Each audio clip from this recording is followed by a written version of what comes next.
दोस्तों, क्या संसद में 15 दिन की खामोशी अमित शाह पर भारी पड़ गई है और इसीलिए शाह अब एक ऐसे चक्रव्यूह में फंस गए हैं जिसका तोड़ उनके पास नहीं, इनके पास है, राहुल गांधी के पास। और यकीनन बहुत जिम्मेदारी से कह रहा हूं कि पिछले 12 वर्षों में राहुल गांधी ने पहली बार गुजरात लॉबी को ऐसा घेरा है कि मोदी शाह फंस के रह गए।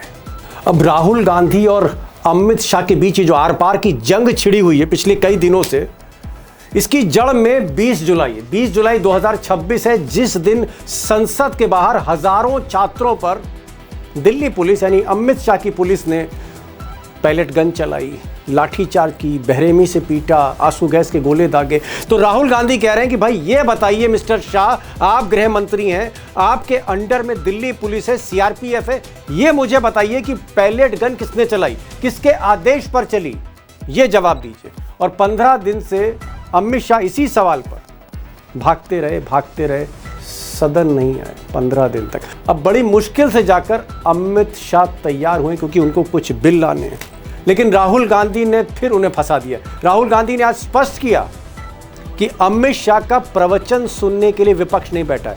अमित शाह को छात्रों से माफी मांगनी होगी, अपोलोजाइज करना होगा। और यही नहीं, अमित शाह को यह भी बताना पड़ेगा कि गोली चलाने का आदेश किसने दिया था, और अगर ये जवाब नहीं देते तो हमें इस्तीफा चाहिए उनका। होम मिनिस्ट्री से पैलेट गन चलाने का, कील वाली लाठी चलाने का ऑर्डर आया था और पूरे देश ने देखा कि हमारे स्टूडेंट्स को मारा गया, पैलेट गन से अंधा किया गया।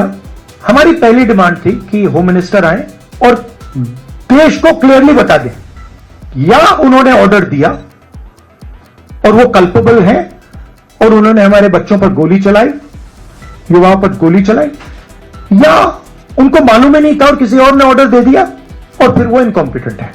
और हमारा कहना था कि इस पर उनको स्टेटमेंट देनी चाहिए और हम उनका इस्तीफा मांग रहे हैं। तो विपक्ष का कहना है या राहुल गांधी का कहना है कि भाई अगर आप सच नहीं बोलेंगे, मिस्टर शाह सच नहीं बोलेंगे तो फिर इस्तीफा रखें, फिर हमें इस्तीफा चाहिए। लेकिन बात यहीं खत्म नहीं हुई राहुल गांधी की। दोस्तों, राहुल गांधी ने एक और शर्त रख दी गुजरात लॉबी के आगे। उन्होंने कहा कि राम मंदिर में जो चोरी हुई, चंदे की चोरी हुई, चढ़ावे की चोरी हुई, इसमें कौन लोग थे? इसमें मोदी जी के सबसे खास आदमी थे, नृपेंद्र मिश्रा जो उनके प्रिंसिपल सेक्रेटरी रहे, चंपत राय जो उनके करीब रहे, ये जो सारे लोग थे आरएसएस के या मोदी के, इनकी आंखों के नीचे चंदा चोरी हुआ है राम मंदिर का और करोड़ों लोगों की आस्था पर चोट लगी। इसलिए मिस्टर मोदी भी राम मंदिर के चंदा चोरी मामले में माफी मांगे, अपोलोजाइज करें। जो प्रधानमंत्री ने राम मंदिर ट्रस्ट पे अपने लोग बैठाए थे, जिन्होंने करोड़ों रुपए चोरी किए हैं सबके सामने, उस पर चर्चा हो। अब कुल मिलाकर राहुल गांधी गुजरात लॉबी पर हमला कर रहे हैं, अमित शाह पर भी हमला है और उनके जो उस्ताद हैं मोदी जी पर भी हमला है, डबल अटैक है। अब मोदी तो कहीं ना कहीं बच जाएंगे क्योंकि राम मंदिर पर वो कह देंगे साहब हम तो दिल्ली में रहे, वहाँ तो ट्रस्ट चला रहा था। मोदी फिर भी बच जाएंगे, लेकिन अमित शाह कैसे बचेंगे? या तो उनको कहना पड़ेगा मैंने आदेश दिए दिल्ली पुलिस को, तब पैलेट गन चली, या फिर पुलिस कमिश्नर ने आदेश दिए, या फिर डीजी सीआरपीएफ ने आदेश दिए, किसी ने तो आदेश दिए। तो ये वो कैसे कह दे कि गोली के आदेश गृह मंत्रालय से गए थे या गृह मंत्रालय के अंडर जो दिल्ली पुलिस और सीआरपीएफ थी उसने गोली चलाई थी? ये वो कह नहीं सकते, कहेंगे तो बुरा फंसेंगे, फ्लोर ऑफ द हाउस में बुरा फंसेंगे। इसीलिए आज शाम को दोस्तों जेपी नड्डा साहब मोदी शाह के सबसे खास, वो मैदान में उतरे और मकसद था अमित शाह को किसी तरह से बचाना। तो नड्डा साहब ने आज शाम प्रेस कॉन्फ्रेंस में कहा कि साहब राहुल गांधी तो भ्रम फैला रहे हैं, देश को गुमराह कर रहे हैं। दरअसल सच्चाई ये है कि 20 जुलाई को गोली चली ही नहीं। सुन लीजिए साहब, नड्डा साहब को भी सुन लीजिए। और फिर से मैं चैलेंज देता हूं राहुल गांधी को, आप सदन में आइए, हम चर्चा के लिए तैयार हैं और आपको मुंह तोड़ जवाब दिया जाएगा, यह भी बताना चाहूंगा। और भ्रम मत फैलाइए, कोई गोली नहीं चली है जंतर मंतर में और कोई गोली का ऑर्डर नहीं दिया गया है जंतर मंतर में। तो नड्डा कह रहे हैं कि साहब 20 जुलाई को गोली नहीं चली। उधर राहुल गांधी सारे साक्ष्य सबूत रख रहे हैं, मेडिकल रिपोर्ट्स रख रहे हैं, उन छात्रों को ला रहे हैं जिनको गोली लगी। किसी की तो आंख की रोशनी जाते जाते बची, छर्रे लगे हैं, पैलेट्स लगे हैं पैलेट गन के। और यही नहीं, ये साक्षी नहीं दिए उन्होंने, बल्कि उस छात्रा को भी कैमरे के सामने खड़ा कर दिया था जिसे पैलेट गन लगी है। पीछे से मुझे गन फायर किया गया और मुझे पता, अच्छी तरह से पता है, मुझे गन से ही फायर में लगी है, प्लेट गन से ही लगी है, बस मुझे ये पता है। अब बहरहाल संसद का गतिरोध तोड़ने के लिए, भाई मॉनसून सत्र है, 15 दिन से मोदी शाह जा नहीं रहे, तो गतिरोध तो तोड़ना है। इसलिए अमित शाह सदन में बोल तो सकते हैं, मेरा ऐसा मानना है, बोलेंगे, गोल मोल बोलेंगे, लेकिन जो माफ़ी वाली बात है वो तो सवाल ही नहीं उठता। मुझे ऐसा लगता है दोस्तों कि सवाल नहीं उठता, बल्कि वो जिक्र अब करेंगे झारखंड का जिक्र करेंगे, जहां आज बड़ा ज़बरदस्त प्रदर्शन हुआ और उस प्रदर्शन पर लाठी भी चली, ऐसा लोग कह रहे हैं, तस्वीरें बता रही हैं, और आंसू गैस के गोले भी दागे गए, वाटर कैनन भी छोड़ा गया, और वहाँ पर सरकार राहुल गांधी और हेमंत सोरेन की है, यानी कांग्रेस और झारखंड मुक्ति मोर्चा की सरकार है। अब यहाँ पर एक इत्तेफाक देखिए, और इत्तेफाक ये देखिए कि जो प्रदर्शन रांची में हो रहा है, झारखंड में हो रहा है, मैं छात्रों के साथ खड़ा हूँ, उनके साथ पूरी सहानुभूति है, सबकी होनी चाहिए, लेकिन सच्चाई ये भी है कि पर्दे के पीछे वहाँ मुख्य विपक्षी दल बीजेपी है, ABVP है, जो बीजेपी का स्टूडेंट यूनियन है, वो सारे लोग हैं, वही भीड़ है। और जब ये भीड़ सड़कों पर प्रदर्शन करती है, ज़बरदस्त प्रदर्शन करती है, तो जाहिर तौर पर लाठी भी चली, आंसू गैस के गोले भी दागे गए। और अजीब इत्तेफाक देखिए कि ये सब कुछ तब होता है जब अगले दिन अमित शाह को भाषण देना, अमित शाह को जवाब देना है दिल्ली की फायरिंग पर, दिल्ली के लाठीचार्ज पर। उससे पहले झारखंड में ज़बरदस्त प्रदर्शन होता है। यानी कहीं ना कहीं एक भूमिका बनाई जा रही है जहां अमित शाह अपने को बचाने में राहुल गांधी को टारगेट कर सकते हैं कि भाई लाठी तो आपने भी चलवा दी झारखंड में। ये अलग बात है कि जो दिल्ली में था वो वाकई 3rd डिग्री था, और जो रांची में हो रहा है वो एक कंट्रोल्ड सिचुएशन में एक माइल्ड, आप कह सकते हैं, एक्शन है।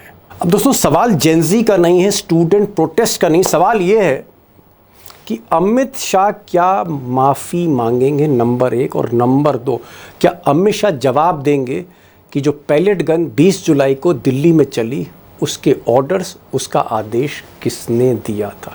और अगर ये वो नहीं बताते तो क्या फिर हम माने कि टकराव और बढ़ेगा। एक तरफ अमित शाह होंगे, दूसरी तरफ जेनजी होगा, राहुल गांधी होंगे और विपक्ष होगा। क्या ये टकराव आगे और बढ़ेगा, और अगर ये टकराव बढ़ता है तो फिर आगे क्या होने जा रहा है। आज मैंने 2 गेस्ट बुलाए हैं, दोनों ही एक्सपर्ट हैं, इस विषय को फॉलो कर रहे हैं। प्रोफेसर अखिल स्वामी साहब हैं, अभिषेक हैं, और मैंने एक ही सवाल पर फोकस रखा है ज़्यादातर कि अगर अमित शाह माफ़ी नहीं मांगते या वो सच नहीं बोलते, वो ये नहीं बताते कि गोली किसने चलाई, टकराव होता है, तो अगर ये टकराव होता है छात्रों में और अमित शाह में, तो क्या हम ये माने कि दोबारा आंदोलन हो सकता है। और अगर दोबारा आंदोलन होगा तो क्या बड़ा आंदोलन होगा। बड़े सवाल हैं, क्योंकि देश की जो राजनीति की जो दिशा है, जिस तरह से मोदी शाह घिरते चले जा रहे हैं तमाम मुद्दों पर, उसमें जो सबसे बड़ा खतरा है मोदी के लिए वो यही है कि अगर दोबारा जेनजी हमलावर हुआ, जिद पकड़ ली, मूड बना लिया फिर से आंदोलन करने की, तो सरकार के लिए खतरे की घंटी है। प्रोफेसर साहब, अमित शाह आज फिर नहीं आए, और अमित शाह चाहते थे कि भाई उनकी मर्जी के मुताबिक बहस हो, लेकिन राहुल गांधी ने कहा नहीं, आपकी मर्जी के मुताबिक सदन नहीं चलेगा। सबसे पहले आप ये बताइए कि क्या आपने आदेश दिए थे गोली चलाने के, बतौर गृह मंत्री, और अगर आपने आदेश नहीं दिए थे तो फिर ये गोली किसने चलाई। और अगर आपको ये नहीं पता है कि गोली दिल्ली पुलिस ने चलाई, CRPF ने चलाई, तो आप इनकॉम्पिटेंट हैं, और दोनों ही परिस्थितियों में आप इस्तीफा दीजिए, आप इस्तीफा दीजिए।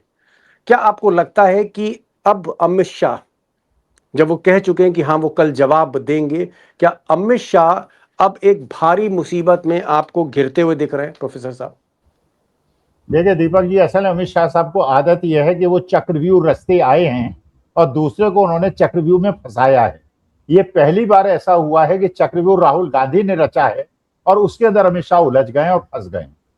देखिए, अब ये मल्टी चॉइस क्वेश्चन भी नहीं है। ये जो क्वेश्चन दिया है राहुल गांधी ने, ये 2 चॉइस है आपके पास, 2 में से एक आपको जवाब देना है। इसके अलावा ये नहीं कि आप कहानी किससे हातम ताई के सुनाने लगे और बीरबल की कहानियां सुनाने लगे। प्रश्न ये है कि जो जंतर मंतर के अंदर एक्सेसेस हुई और पैलेट गन चली और बच्चों की आंखें फूटी और आईसीयू में गए और उनके साथ दुर्व्यवहार हुआ, ये आपने आदेश दिया था या अमित शाह साहब? ये बताइए, वो आदेश किसने दिया? अगर आपने आदेश दिया था तो इसी नृशंसता करने का एक लोकतंत्र के अंदर आपको अधिकार नहीं है, तो आप इस्तीफा दीजिए। जिसने आदेश दिया था या तो उसका नाम बताइए, क्योंकि वहां के पुलिस रिकॉर्ड में जो पता चला है, वहां पे इतने गंभीर गंभीर गोलियां चली हैं और किस प्रकार के अस्त्रों का उपयोग हुआ है। जो आज कांग्रेस ने प्रेस कॉन्फ्रेंस की है बिहार के बारे में, पूरी रागिनी नायक ने एक एक घटना बताई है जो पुलिस स्टेशन पे दर्ज है। इसका मतलब यह है वो एक्सेसेस किसने की थी? आपने की थी या जिस अधिकारी ने की थी? फिर हम उसके घर का गिराव करेंगे, उससे कहेंगे बच्चों के साथ उसने कैसे किया। तो अब की बार जो चक्रव्यूह रचने वाले थे वो चक्रव्यूह में खुद फंस गए। चक्रव्यूह जो है दूसरों के लिए रचते थे, इस बार उल्टा उस चक्रव्यूह में खुद फंस गए अमित शाह। प्रोफेसर साहब बता रहे हैं। भाई अभिषेक, आप जितने भी छात्र हैं, झारखंड में आंदोलन चल रहा है, उनके भी आप संपर्क में, बिहार में जिन छात्रों पर गोली चली है जहानाबाद में या फिर सिवान में, उनके भी आप टच में हैं, कॉकरोच जनता पार्टी के भी टच में हैं। मैं इसलिए आपसे पूछना चाह रहा था, मुझे लगा कि आप बेहतर जवाब देंगे। मान लीजिए कल अमित शाह आते हैं सदन में और गोलमोल बोलते हैं, वो माफ़ी नहीं मांगते हैं छात्रों से देश के, तो क्या आपको लगता है कि अमित शाह की फिर से घेराबंदी होगी? क्या ये जो छात्र हैं फिर से आंदोलन करने सड़कों पर आ सकते हैं मिस्टर शाह के खिलाफ? दीपक जी, ये मामला बहुत आगे बढ़ गया है और जिस तरह की परिस्थितियां बनती जा रही है, उन परिस्थितियों में एक ही चीज दिखाई दे रही है कि रेस्पॉन्सिबल कौन है, रेस्पॉन्सिबिलिटी किसके ऊपर फिक्स की जाए। और चूंकि राहुल गांधी ने आज प्रेस कॉन्फ्रेंस करके जो बातें कही है कि हम प्रवचन नहीं सुनेंगे कि अमित शाह क्या बताएंगे क्या नहीं बताएंगे, सीधा जवाब वो चाहते हैं कि प्रधानमंत्री इस घटना के लिए माफी मांगे और गृह मंत्री सदन में आकर बताएं कि किसने पैलेट गन चलाने का आदेश दिया, किसने छात्राओं के साथ बदसलूकी का आदेश लेकिन अगर मान लीजिए वो गोलमोल जवाब देते हैं, माफी नहीं मांगते, अपोलोजेटिक नहीं दिखते, अपने अंदाज में दिखते हैं, तो क्या जो जिन छात्र संगठनों के आप टच में लगातार बने हुए हैं, उनका मूड क्या है? क्या फिर वो दोबारा आंदोलन कर सकते हैं? दीपक जी, छात्र सड़कों पर कहां निकल जाएंगे, किस रूप में निकल जाएंगे, अब कहना मुश्किल है। आप झारखंड की स्थिति देख रहे हैं और दिल्ली में जंतर मंतर पर जो प्रोटेस्ट हुआ उसके बाद एक मिनट, आप थोड़ा गंभीर बात कह रहे हैं। आप कह रहे हैं किधर निकल जाएंगे आप, मतलब वो दिशा वो तय करेंगे, मतलब कहां जाएंगे, किधर जाएंगे? नहीं, आंदोलन उनका है, कोई राहुल गांधी या अमित शाह का आंदोलन नहीं है। राहुल गांधी, अमित शाह या अभिजीत दीप कौन होते हैं आंदोलन की, छात्रों के आंदोलन की दिशा तय करने वाले? जिस छात्र से बात कीजिए, जिस छात्र संघ के प्रतिनिधि से बात कीजिए, सब यही कह रहे हैं कि हमें न राहुल गांधी से मतलब है, न अभिजीत दीप से मतलब है, न केजरीवाल से मतलब है, न तेजस्वी यादव से मतलब है, न प्रशांत किशोर से मतलब है, और मोदी शाह से तो मतलब होने का सवाल ही नहीं है। वो मुद्दों के आधार पर इकट्ठा हो रहे हैं। राहुल गांधी या उनका एनएसयूआई गारंटी नहीं ले सकता कि हम छात्रों को रोक लेंगे। वो कब कहां निकल जाए, सड़कों पर लाखों की संख्या में निकल जाए, कहीं कोई नहीं रोक सकता है। आप देखिए कांग्रेस के इवेंट में कल क्या हुआ है। क्या वो राहुल गांधी से सिंपैथी जताने पहुंचे थे? जी नहीं। जो छात्र पहुंचे थे वो पीड़ित थे, अपने मुद्दे पर पहुंचे थे। स्वाभाविक है कि विपक्ष इस मुद्दे को उठा रहा है, तो उन्हें उम्मीद नजर आ रही है।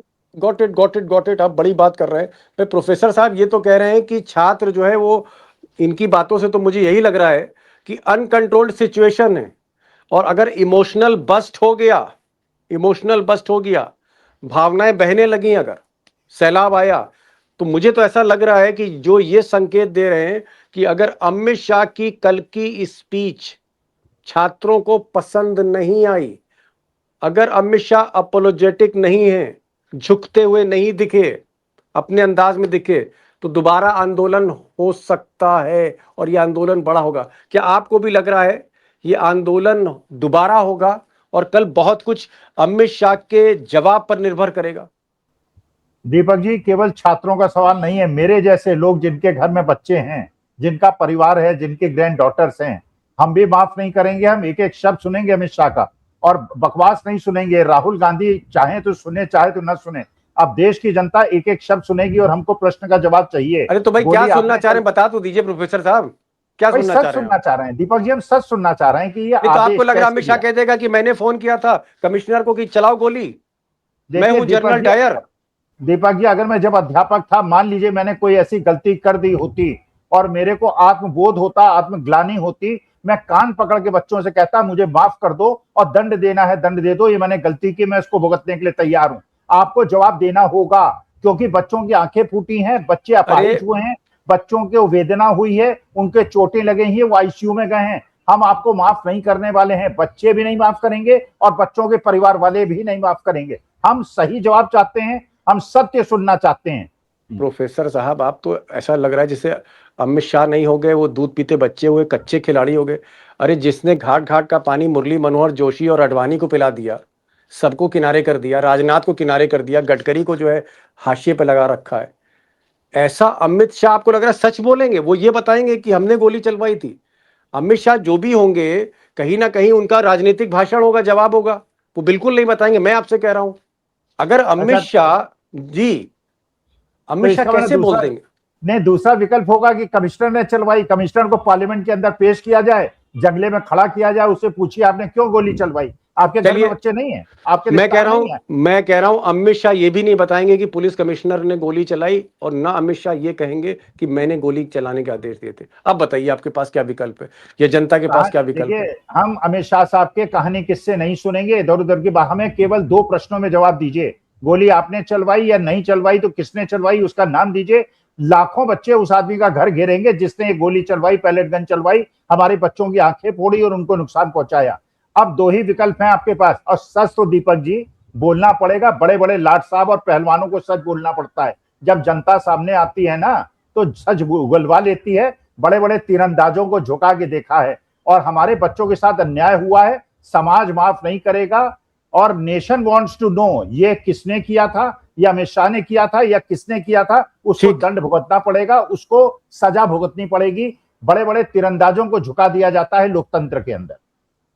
प्रोफेसर साहब बड़े भावुक आदमी हैं भाई, बहुत बहुत इमोशनल हैं आप बहुत इमोशनल है। आपको लगता है कि बस जो दर्द है आपका, अमित शाह कहीं ना कहीं आएंगे और वो कह देंगे हाँ साहब, प्रोफेसर साहब, राहुल गांधी जी, खड़गे जी, हमने गोली चलाई थी, हमने आदेश दिया था? ऐसा बिल्कुल नहीं होने वाला है। अमित शाह है, चाणक्य हैं, कलयुग के चाणक्य उनको कहते हैं। मैं एक पत्रकार के तौर पे मुझे लग रहा है कि अमित शाह कच्चे खिलाड़ी नहीं है। वो इस्तीफा की तो सवाल ही नहीं, माफी भी नहीं मांगेंगे, किसी तरह से गोलमोल जवाब देंगे। उनका असली मकसद जवाब देने के बाद संसद की कार्रवाई शुरू हो और वो अपना बिल लेके आए, जिस बिल को लेकर मोदी जी ने तमाम पार्टियां तोड़ दी हैं विपक्ष की। मैं आपसे कह रहा हूं कि मान लीजिए अमित शाह माफी नहीं मांगते हैं, जैसा मुझे लग रहा है, और वो तो कल दोस्तों को सबको पता ही लग जाएगा। अगर माफी नहीं मांगते तो क्या आपको लग रहा है कि अमित शाह और ज्यादा मुसीबत में फंसेंगे, क्योंकि फिर छात्रों का आंदोलन और तेज होगा? देखिए, बहुत साफगोई के साथ अगर कहा जाए तो अमित शाह ने नरेंद्र मोदी और पूरी भारतीय जनता पार्टी को फंसा दिया है। और ये इसलिए फंसा दिया है कि आप कहीं भी निकल जाइए देश के किसी भी कोने में, चाय पान की दुकान पर, छोटे छोटे कस्बे में, दिल्ली की बात छोड़ दीजिए, यहां भी आप निकल करके देख लीजिए, देश के अंदर जो कुछ भी हो रहा है, जनता एक नंबर निशाने पर ले रही है। आम बोलचाल की भाषा में किसे? गृह मंत्री अमित शाह को। पार्टियां टूटे तो अमित शाह जिम्मेदार, पैलेट गन चले तो अमित शाह जिम्मेदार, एनसीपी टूटे तो अमित शाह जिम्मेदार, ममता बनर्जी के साथ कुछ भी हो तो अमित शाह जिम्मेदार। नहीं तो इसका मतलब क्या आपको लग रहा है कि क्या दोबारा आंदोलन फिर होगा? देखिए, इन नौजवानों का कुछ आप कह नहीं सकते, क्योंकि ये संगठित आंदोलन नहीं है, ये ध्यान रखिए। ये नौजवानों की भीड़ के पास यहाँ कोई जेपी नहीं है कि उनको कोई गाइड कर सके, यहाँ कोई नहीं है, यहाँ उनके पास कोई नेता नहीं है। कोई भी व्यक्ति ये भ्रम ना पाले कि वो छात्रों का नेता है, चाहे वो राहुल गांधी हो या अभिजीत दीपके हो, वो छात्रों की आवाज उठा रहे हैं, लिहाजा जनता उनके साथ दिखाई दे रही है। उन्हें लग रहा है कि हमारी बात कोई कर रहा है, लेकिन वहां पर स्थिति है कि राहुल गांधी भी जाकर के अमित शाह से कंप्रोमाइज की भाषा बोलने लगे अगर, तो जनता उन्हें भी दूर कर देगी। ये स्थिति बनी हुई है सर। ठीक है। एक प्रोफेसर साहब, एक परिस्थिति ऐसी आती है कि जहां अमित शाह माफी भी नहीं मांगते हैं, इस्तीफे की तो खैर बात ही नहीं मैं कर रहा हूं, अमित शाह के अलावा मोदी भी जो है गोलमोल जवाब देते या आते ही नहीं वो, और आपको लगता है कि छात्र फिर से भड़क उठते हैं, कॉकरोच जनता पार्टी भी कहीं ना कहीं फिर कुछ बड़ा प्लान करेगी, और राहुल गांधी भी करेंगे, विपक्ष भी करेगा, अखिलेश यादव भी करेंगे। सारी फोर्सेस जो हैं विपक्ष की छात्रों के साथ मिलकर एक बड़ा आंदोलन कर सकती है, मैं मानता हूँ। लेकिन मेरा सवाल ये है कि क्या आपको लगता है कि परिस्थितियां, जो सिचुएशन है, आपको ऐसा लग रहा है कि ये जो गुजरात लॉबी है ये दलदल में फंसती चली जा रही है, एक ऐसी दलदल में जिससे अब निकलना मुश्किल है, अब निकलना मुश्किल है। मोदी और अमित शाह का पॉलिटिकल सर्वाइवल आने वाले वर्षों में अब मुश्किल है।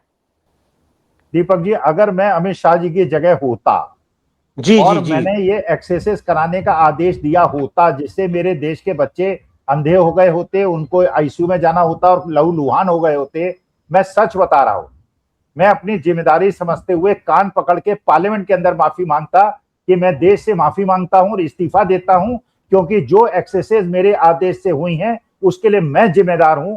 यहां तो इतने बच्चों को पीटा गया है, मैं माफी मांगता, मैं कान पकड़ के माफी मांगता, इस्तीफा मांगता, जिससे कि देश सुरक्षित रहे। अगर आप देश में गृह युद्ध कराना चाहते हैं, देश के अंदर लड़ाई कराना चाहते हैं और गुंडई करके भी आप गुंडई को बढ़ाना चाहते हैं और जवाब नहीं देना चाहते हैं, देखिए दीपक जी, जवाब तो देना पड़ेगा। मैं भी यही हूं, आप भी यही, अभिषेक भी यही है, जवाब भी देना पड़ेगा। नहीं जवाब देंगे तो जाना भी पड़ेगा। ठीक है। अभिषेक, चलते चलते एक सवाल, क्या आपको लग रहा है कि हम 2026 और अगस्त का महीना है, 2.5 साल से कम समय बचा है मोदी की सरकार का, क्या आपको लग रहा है कि ये 2.5 साल मोदी स्मूथली कवर कर लेंगे? ये जो स्टूडेंट क्राइसिस है इससे उभर जाएंगे 2-3 महीने बाद? राम मंदिर का जो चंदे का मामला है वो भी लोग भूल जाएंगे? इथेनॉल वाला मामला, उसमें कुछ पॉलिसी चेंजेस हो जाएंगे?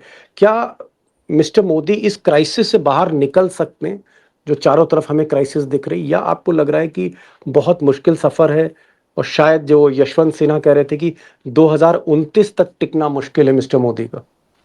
देखिए, देश के अंदर जेन जी और जेन अल्फा का जिस प्रकार का दीपक जी मिजाज बनता जा रहा है, उसे देखकर तो साफ लगता है कि नरेंद्र मोदी को 2 में से 1 चुनना होगा, सरकार और शाह। या तो वो सरकार चुन ले या अमित शाह चुन ले। ये स्थिति इस देश के अंदर जेन जी के भीतर बनती जा रही है, क्योंकि जेन जी ने कॉम्प्रोमाइज करना सीखा ही नहीं है। हम पत्रकार कॉम्प्रोमाइज कर लेते हैं, हमारी बिरादरी के लोग कॉम्प्रोमाइज करके गोदी बन जाते हैं, हमारी बिरादरी के लोग कॉम्प्रोमाइज करके दूसरे खेमे के भी गोदी कुछ लोग बन जाते हैं। लेकिन इस देश का जो जेन जी है वो अपने घर में कॉम्प्रोमाइज नहीं कर रहा। 15 सेकंड प्रोफेसर साहब, क्या आज का जेनजी, मैं प्रोफेसर से पूछ रहा हूं जो तमाम हजारों जेनजियों को पढ़ाता है, क्या प्रोफेसर साहब जेनजी हम लोगों से, जो हम लोगों की जब उम्र थी 25-30 साल के हम थे, आप जब रहे होंगे, क्या हमारी जनरेशन से आज की जो जनरेशन है, यूथ जनरेशन जेनजी की, ये बहुत ज्यादा जिद्दी है, बहुत ज्यादा जिद्दी है, झुकता नहीं है, झुका ही देता है? नहीं दीपक जी, मैं ये मानता हूं, मैंने हजारों बच्चों को पढ़ाया है और 11वीं क्लास के बच्चों को भी एक स्पेशल प्रोग्राम के लिए पढ़ाता था, एमबीए स्टूडेंट भी पढ़ाए हैं। ये बच्चा जिद्दी भी बहुत है और बहुत समझदार भी है। अगर इन्हें प्यार से समझाया जाए, अगर इनको कन्विंस किया जाए, अगर इन्हें लॉजिक से समझाया जाए, ये पैर भी छूता है, ये सनातनी परंपरा को भी मानता है, लेकिन अगर इसे जिद्दीपन से और गुंडई से इसको दबाने का प्रयास करेंगे, नहीं दबता। मैंने तो बच्चों को ट्रीट किया है, मैं जानता हूं, बड़ी इज्जत करता है, बहुत प्यार करता है, जितनी हम नहीं करते थे उतनी ही करता है, लेकिन इसको लॉजिक से प्यार से समझाना पड़ेगा।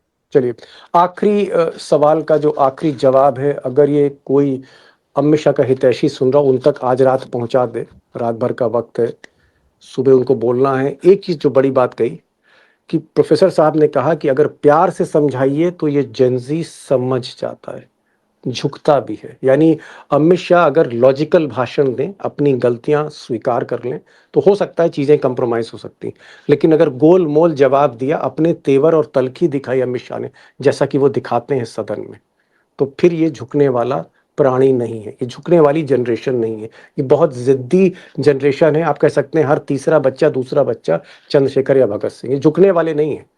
और ये मोदी को झुका चुके हैं, धर्मेंद्र प्रधान का इस्तीफा मांग चुके हैं। उधर अगर आप झारखंड देखें तो इस वक्त हेमंत सोरेन देख लीजिए क्या हालत है। आज उन्होंने भले ही पायलट गन्ना चलाई हो, लेकिन हालत खराब है। हेमंत सोरेन को भी नींद नहीं आ रही है, परेशान राहुल गांधी भी, उन्होंने कहा कि मैं बच्चों के साथ खड़ा हूं झारखंड के। तो जहां इन बच्चों ने जिद पकड़ी तो फिर कुछ भी हो सकता है, और अमित शाह को ये डिसाइड करना पड़ेगा कल का भाषण जो उनका होगा बच्चों के लिए होगा। और अगर बच्चों से माफी नहीं मांगते, सच नहीं बोलते, चाणक्य नीति से चलते हैं, कलयुग की चाणक्य नीति से चलते, तो जो अभिषेक भाई ने कहा कि फिर मोदी के पास दो ही विकल्प हैं, या तो सरकार या शाह, यानी शाह को कुर्बान करना अगर सरकार चलानी, और शाह को बचाना है तो सरकार की कुर्बानी अपने आप हो जाएगी। बहुत बहुत शुक्रिया भाई प्रोफेसर साहब, आपका बहुत बहुत शुक्रिया। अभिषेक, आपका बहुत बहुत शुक्रिया। Thank you both of you for joining this programme.